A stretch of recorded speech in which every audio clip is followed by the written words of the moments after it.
This is Radio Health Journal. I'm Nancy Benson. This week, dealing with work-at-home burnout and Zoom meeting fatigue. It feels like it's even more exhausting than going to work physically at the office and having the same number of meetings in a day. How to work remotely without going crazy when Radio Health Journal returns.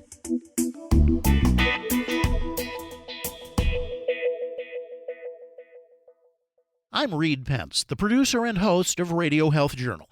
If you like listening to Radio Health Journal, you'll also like our sister show, Viewpoints, which covers a wide array of topics from education to history to the environment. Here's a preview of what they're covering this week on Viewpoints. It is a complete myth that you have to do it for any period of time. The test is living together and holding yourselves out as what used to be husband and wife. What should constitute as a legal partnership? Then, one of his most famous sayings was, if you can state a problem, you can solve it. That was sort of the mantra for his life. How the invention of the Polaroid turned weeks into seconds. I'm Marty Peterson. And I'm Gary Price. These stories in depth this week on your public affairs magazine, Viewpoints. Listen to Radio Health Journal and Viewpoints on your favorite radio station. And subscribe and listen anytime on Apple Podcasts, Google Play, and Spotify. Also, follow us on Instagram and Twitter at Radio Health Journal. Business shutdowns in the early days of the pandemic claimed more than 40 million jobs in either layoffs or furloughs. Millions more people who work in essential jobs have risked their health every day just by showing up. It's the lucky 20% of people who've been able to work from home. But some of them probably don't feel so lucky right now. They suffer from work-at-home burnout. The symptoms of burnout are emotional and physical exhaustion. Certainly right now, there's a lot of external stress associated with the COVID pandemic. People are feeling isolated, uncertain about the future. Uncertainty breeds stress, and stress itself can be adaptive in some circumstances and can be maladaptive. That's Dr. Greg Hammer, a professor of pediatrics and anesthesiology at the Stanford University Medical School, and author of the book Gain Without Pain, the Happiness Handbook for Healthcare Professionals. He says acute stress can be adaptive. It's what we know as the fight or flight response. When stress is chronic, however, that means it's lasting days, weeks, months, or even years. That increase in adrenaline and cortisol in our body have deleterious or maladaptive effects. They create mental and physical fatigue, exhaustion. In general, chronic stress induces changes that are akin to aging. And this is really kind of a fascinating phenomenon. It's one of the few objective signs of aging that we can really measure. Hammer says chronic stress is what many work-at-home employees are feeling right about now. There may be no commute, but doing your job from the kitchen table means there's no boundary between work and home. You may also have what's become another surprising stressor, video meetings.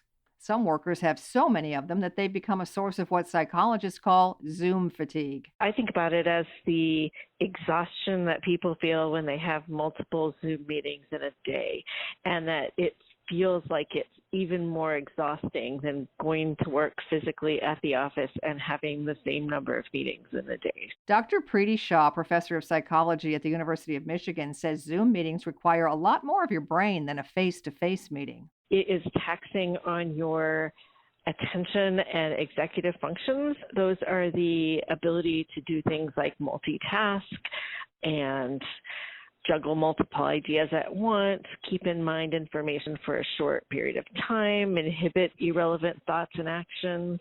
So all of these kinds of things are things that you can do, but your ability to do them is highly limited. Everyone has trouble keeping track of long lists of things or holding back when you want to say something right now, or if there are distractions in the background, ignoring those distractions. All of those things kind of require attentional or executive function capacity. And Zoom kind of requires so much of that. It can be really exhausting. Shah says when you're doing a video conference, you may also be juggling kids and other distractions in the room against what's on the computer screen. But you're doing it without the visual cues that you normally rely on in a face-to-face meeting. So Shah says you can't read people the way you expect to. it's easy to tell if people are paying attention, whether someone wants to speak, whether they are disagreeing or agreeing with you just by, the way they're sitting, the way they're looking, and so forth. And in a Zoom meeting, it's a lot more challenging to read people. So are they following along? Are they bored? Are they engaged? Are they in agreement? Are they paying attention? Normally you have eye contact, which in Zoom is impaired because people are just looking at their computer screens. You don't know if they're looking at the thing that you think that they're looking at or at you. You don't know if they're following along or doing something else at the same time.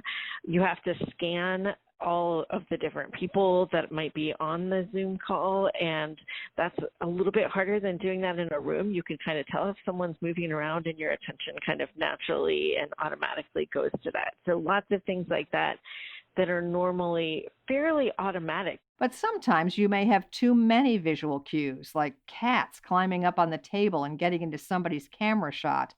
Technical problems also crop up, like garbled audio or the inevitable person who can't figure out how to connect. And if you're on a meeting at home in your pajamas, you may need to address how you look. A lot of times they don't even show their picture, right? So they turn off their video.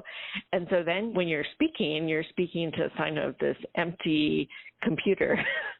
You have no idea how people are responding to that. Shaw says it helps to have an agenda for any Zoom meeting to keep it moving. She also likes to make sure people have something to look at on the screen. So I found that the share screen or a Google Doc that everyone's looking at and may be able to edit and things like that are both really helpful tools to guide people's attention and to keep people engaged. So if you're all sort of making your comments on the Google Doc at the same time, that's sort of a second way of sort of jumping in and also kind of keeping people on track as to where we are and what information we're all supposed to be thinking about at this very moment. So people who have PowerPoint presentations, things like that, it's often very helpful to have that on the screen to guide everyone's attention. Getting people's attention and then letting it go allows variation in the rhythm of the day. That prevents burnout. And Shaw says that's what many people miss when they don't go to the office. There are just things that are built into the physical act of going to work that provide some separation and space, time to think.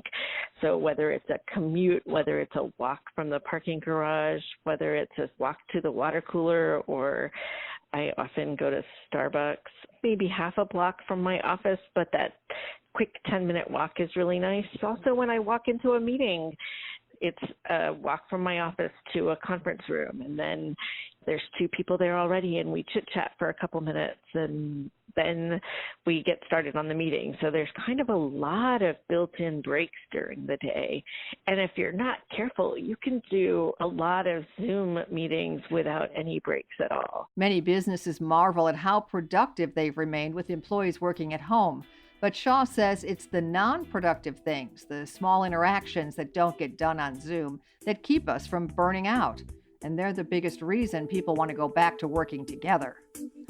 Our studio producer is Jason Dickey. I'm Nancy Benson.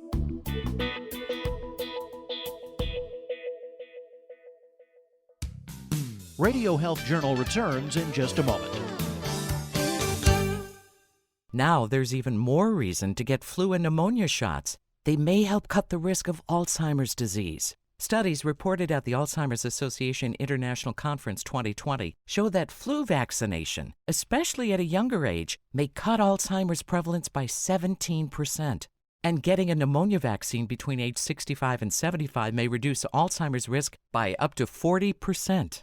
Dr. Maria Carrillo is Chief Science Officer of the Alzheimer's Association. Vaccines are at the forefront of public health discussions today, and these new studies suggest that their benefit goes beyond preventing viral or bacterial infections. If these findings can be confirmed in larger and more diverse groups, then taking care of your health by getting vaccinated may also lower your risk of Alzheimer's and other dementia. What's more, growing research is investigating whether infections themselves might worsen or even cause dementia. Find out more at alz.org. A new survey shows that the majority of American men over age 45 are prescribed medications for a wide variety of conditions, including a non-cancerous enlargement of the prostate, or BPH. It affects more than 40% of men in their 50s and more than 80% of men in their 70s. Dr. David Sussman of New Jersey Urology says the survey shows some men also worry about BPH medication side effects. 25% of men surveyed who take BPH medication are unsatisfied with the drug's effectiveness, and nearly a third have had unpleasant side effects, including headaches, dizziness, and erectile dysfunction. Ultimately, more than a quarter of men who took BPH medications had stopped taking them. Fortunately, there's a proven minimally invasive outpatient option for BPH called the UroLift system procedure. Common side effects are mild to moderate and typically resolve in 2 to 4 weeks. Results may vary. Visit urolift.com today to find a urologist near you and see if the UroLift system procedure is right for you. And that's Radio Health Journal for this week. Radio Health Journal is a production of MediaTrax Communications. Follow us on Twitter, Facebook, and Instagram to learn more. And check Apple Podcasts, Google Play, and Spotify for a library of past programs.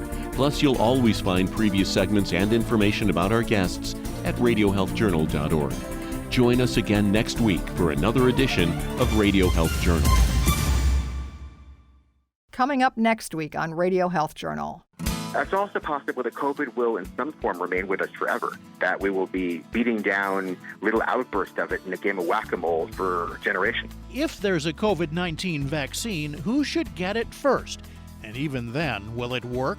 Then, the connection between chronic stress and type 2 diabetes. In my clinic, I ask folks, what do you do to de-stress? What do you do to relax?